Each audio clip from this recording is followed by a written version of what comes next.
back to the reading of the poem of the Man God, written by Maria Valtorta, Volume 2. Part 1 of the Sermon on the Mount, the Beatitudes, Part 3. 26th May 1945. The Sermon of the Mount continues. The same place and the same time. The people, with the exception of the Roman, are the same. Perhaps the crowd is larger because many people are standing at the beginning of the paths leading to the little valley. Jesus is speaking. One of the errors easily made by man is to have lack of honesty towards himself. And since man is rarely sincere and honest, he has made some provision for himself in order to be compelled to go along the way he wants. This curb, which, after all, as he is a fiery horse, he soon slackens or gives a pull as he wishes, and thus changes his gait, or he removes it completely and does as he likes, without considering what reproach he may receive from God, from men, and from his own conscience. That bit is the oath, but no oath is necessary amongst honest people, and God never taught you it. On the contrary, he commanded you, "You shall not bear false witness," without any further addition, because man ought to be frank, without the need of anything except the loyalty of his word. When in Deuteronomy mention is made of vows, also of the vows that are something which originated from a heart considered to be united to God, either through a feeling of need or a sentiment of gratitude, it is written, "Whatever passes your lips you must keep to, and the vow that you have freely made with your own mouth to the Lord your God must be fulfilled." Mention is always made of the word given, without anything else but the word. Who feels the need of taking an oath is neither sure of himself, nor of the opinion of his neighbor has of him, and who makes other people take an oath testifies thereby that he distrusts the frankness and honesty of the swearer. As you can see, the habit of taking an oath is one of the consequences of man's moral dishonesty, and it is a shame for man. It is a double shame, because man is not even faithful to the shameful thing which an oath is, and by deriding God as easily as he derides his neighbor, he swears falsely with the greatest ease and calmness. Can there be a more contemptible man than a perjurer? A perjurer, in fact, convinces his neighbor to believe him, often by using a sacred formula, thus calling God to be his accomplice and to stand surety for him, or by invoking his dearest affections, his father, mother, wife, children, his dead relatives, his very life and most essential organs, to support his false statements. He thus deceives his neighbor. He is an impious person, a thief, a traitor, a murderer. Of whom? Of God, of course, because he contaminates the truth with his disgraceful lies and jeers at him, daring him, "Strike me, give me the lie if you can. You are there, I am here, and I laugh at it." Of course you may laugh, liars and jibers, but the moment will come when you will not laugh, and that will happen when he, to whom all power is entrusted, will appear to you, dreadful in his majesty, and simply by his aspect will make you stand to attention and will strike you with the lightning of his eyes before his voice hurls you to your eternal destiny, branding you with his curse. He is a thief because he takes possession of a reputation which he does not deserve. His neighbor, impressed by his oath, grants it to him, and the serpent adorns himself with it, pretending to be what he is not. He is a traitor because, by his oath, he promises something which he does not want to keep. He is a murderer. He kills either the honor of his fellow man, depriving him of his reputation through false witness, or he kills his own soul, because a perjurer is a vile sinner in the eyes of God, who sees the truth also when no one else sees it. God cannot be deceived, neither by means of false words, nor by means of hypocritical deeds. He sees. He does not lose sight of each man for a moment, and there is no fortified stronghold or deep cellar which his eyes cannot penetrate. Also within you, God penetrates the stronghold which every man has round his heart, and he judges you, not according to what you swear, but to what you do. I will therefore substitute another order for the one given to you. When the oath enjoyed great favor, to put a restraint on lies, and on the easiness of failure to keep a promise. I do not say, as the ancients said, do not swear falsely, but keep your oath. But I say to you, never swear, neither by heaven, which is the throne of God, nor by the earth, which is the stool of his feet, nor for Jerusalem and her temple, which are the city of the great King, and the house of the Lord our God. Do not swear either by the graves of the deceased or by their souls. Graves are full of the dross of the inferior part of man, which is common also to animals, and with regard to their souls, leave them in their dwellings. Do not cause them to suffer or to be struck with horror, if they are the souls of just people already in the foreknowledge of God. And although they are in such foreknowledge, which is partial knowledge, because they will not possess God in the fullness of his brightness until the moment of redemption, they can but suffer, seeing you sinners. And if they are not just, do not increase their torture by reminding them of their sin through yours. Leave the holy deceased in their peace, and the unholy ones in their pains. Do not deprive the former of anything. Do not add anything to the latter. Why appeal to the dead? They cannot speak. The saints, because charity prevents them from speaking. They would have to give you the lie too many times. The damned, because hell does not open its gates, and the damned only open their mouths to curse, and their voices are suffocated by the hatred of Satan and of the demons, because the damned are like demons. Do not swear by the head of your father or of your mother, or by the head of your wife or of your innocent children. You have no right to do so. Are they perhaps money or merchandise? Are they a signature on a document? They are more and they are less than such things. They are blood and flesh of your own blood, man, but they are also free creatures, and you cannot use them as slaves to guarantee your false statements. And they are less than your own signature because you are intelligent, free and grown up. You are not interdicted, neither are you a child who does not know what he is doing and must be represented by his parents. You are a man gifted with reason and consequently responsible for your actions, and you must act by yourself, employing as a guarantee for your own deeds and words your own honesty and your own frankness, the reputation that you enjoy with your neighbor, not the honesty, the frankness of your relatives and the reputation they enjoy. Are fathers responsible for their children? Yes, they are, but only as long as they are underage. After, everybody is responsible for himself. Not always just children are born of just parents, nor is it so that a holy woman is married to a holy man. Why then use the justice of a relative as a guarantee? Likewise, holy children may be born of a sinner, and as long as they are innocent, they are holy. Why then appeal to a pure soul for an impure act of yours, such as an oath which you wish to swear falsely? Do not swear by your own head, your eyes, your tongue, your hands. You have no right to. Everything you have belongs to God.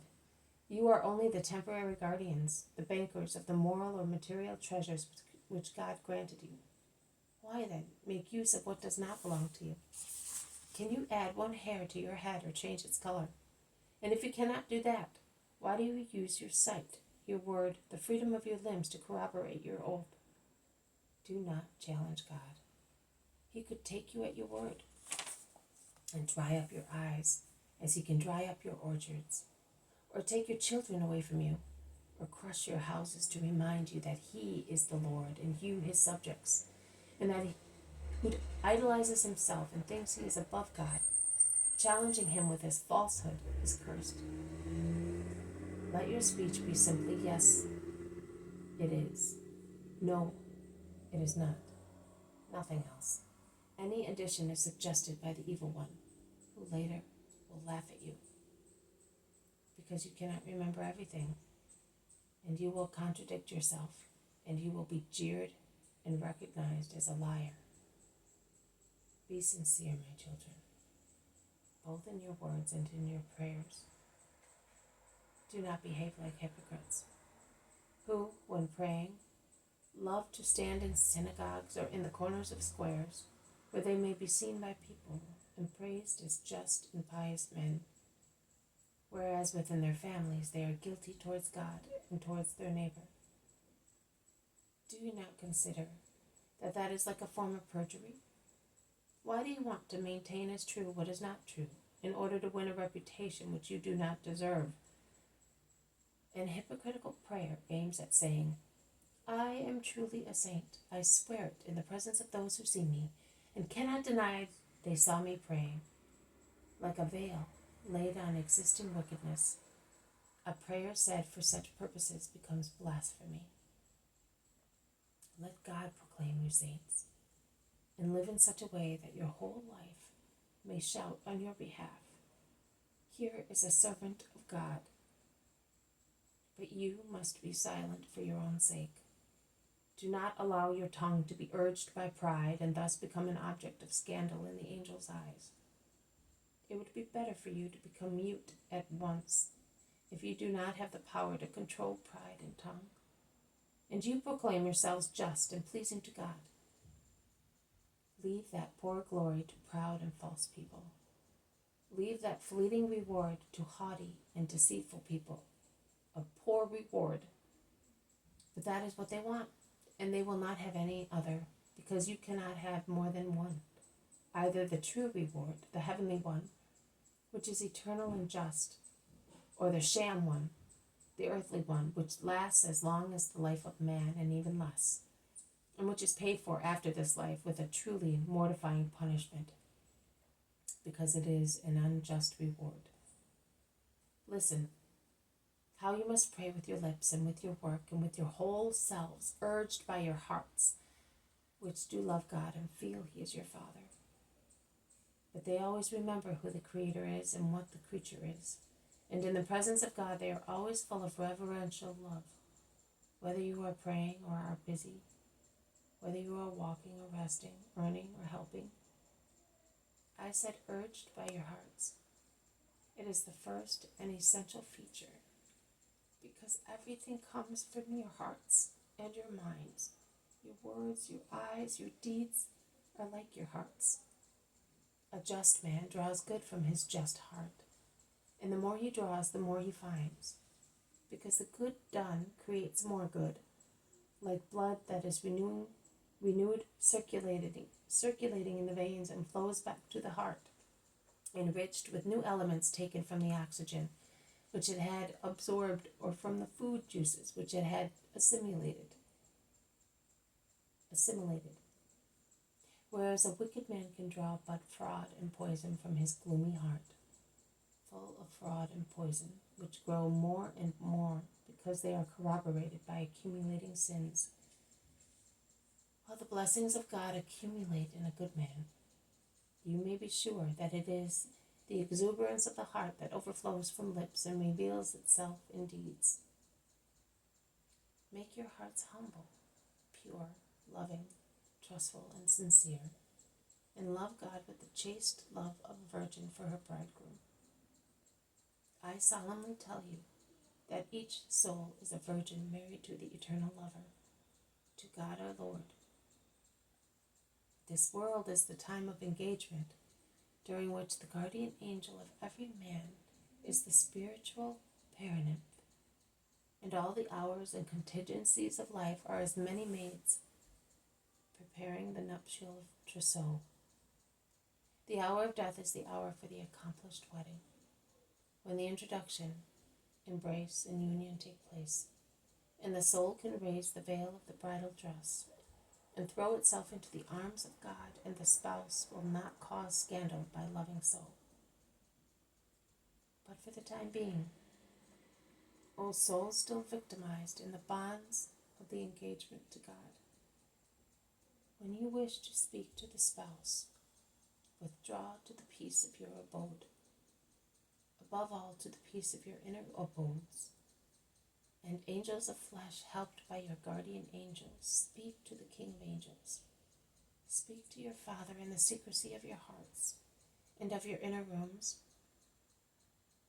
Leave outside everything that belongs to the world, eagerness to be noted and to edify, and the scruples of long prayers full of words, of monotonous, tepid words lacking love. For God's sake, get rid of standards in your prayers. There are really some people who waste many hours reciting a monologue only with their lips, and which is a real soliloquy, because not even the guardian angels listen to it. It is such a vain noise that they become absorbed in fervent prayer for the silly men guarded by them, in an effort to find a remedy. There are, in fact, some men who would not spend those hours in a different way, not even if God appeared to them, saying, "The salvation of the world depends on your leaving such soulless manner of speech and going, shall we say, just to draw water from a well and pour it on the ground for my sake and the sake of your fellow men." There are indeed many who believe that their monologue is more important than the kindness in receiving a visitor or the charity in helping a person in need. They are souls which have fallen into the idolatry of prayer. Prayer is an act of love, and one can love praying or baking bread, meditating or assisting a sick person, making a pilgrimage to the temple or looking after the family, sacrificing a lamb or sacrificing one's desires, even the honest desire to concentrate on the Lord. It is sufficient for you to have your whole selves and all your actions impregnated with love. Be not afraid. The Father sees, understands, listens, grants. How many graces are granted for one single, true, perfect sigh of love? How much wealth for an intimate sacrifice made with love? Do not be like the Gentiles. God does not need to be told what he has to do for your needs. The pagans may tell their idols, which cannot understand, but you cannot tell God, the true spiritual God, who is not only God and King, but also your Father, and knows what you need even before you ask him. Ask, and it will be given to you. Look, and you will find. Knock, and it will be opened to you. Because whoever asks will receive. Whoever looks will find, and it will be opened to whomsoever knocks. When your child stretches his little hand towards you, saying, "Father, I am hungry," do you perhaps give him a stone? Will you give him a snake if he asks for a fish? No, you will give him bread and fish, and caresses and blessings over and above, because it is pleasant for a father to nourish his son and see his happy smiles. If therefore you, whose hearts are imperfect, are capable of giving gifts to your children, out of a natural love that is common also to animals for their offspring, how much more will your Father, who is in heaven, grant to those who ask him for the good and necessary things for their welfare? Do not be afraid to ask, and do not be afraid and not to receive. However, I wish to warn you against an easy error. Do not behave like those who are weak in their faith and in their love. Also amongst believers there are pagans whose poor religion is a mixture of superstition and faith, a building tampered with, into which all kinds of parasitic herbs have penetrated, so much so that it falls to pieces. And they, weak and pagans as they are, feel their faith is dying if they are not heard. You ask, and you think it is fair to ask, and for that particular moment a certain grace may be right. But life does not end at that moment, and what is good today may not be good tomorrow. You do not know that, because you know only the present, and that is the grace of God too. But God knows also the future, and God, to save you a greater pain, does not hear your prayer. During my year of public life, more than once I heard hearts moaning, how much I suffered then, when God did not hear me. But now I say it was better thus, because that grace would have prevented me from reaching this hour of God. I heard others say to me, why, Lord, do you not hear me? You grant it to everybody but not to me. And yet, although I was sorry to see them suffer, I had to say, I cannot, because to hear them would have meant hindering their flight to a perfect life. This has been a reading from the poem of the Man God, written by Maria Valtorta, Volume 2. Chapter 172, Part 1 of the Sermon of the Mount, the Beatitudes, Part 3. Thank you for listening. I will see you tomorrow. May God bless you, and may peace be with you.